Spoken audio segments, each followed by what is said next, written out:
territori i estan plenant tothom en les seves teles d'aranya. Encara que ells són capaces de teixir la seva tela d'aranya molt ràpidament, és costum relacionar l'aparició d'una tela d'aranya a l'immobilisme i a l'abandó. Però tampoc podem evitar aquesta estranya atracció que produeix este món d'aranyes, que arriba a semblar una atracció fatalment sexy.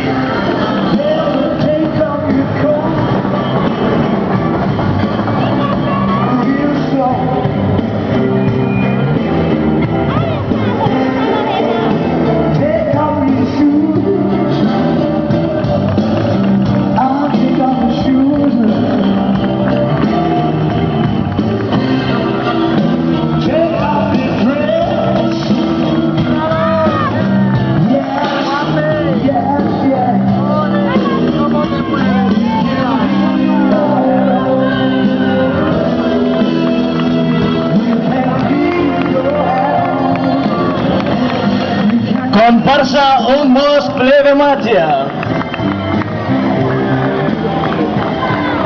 En este bosc la màgia, en la seva conservació i evolució, podem contemplar mariquites, papallones, fades, gnomos, caragols, flors, bolets, etc., com a elements representatius de la vida en el bosc.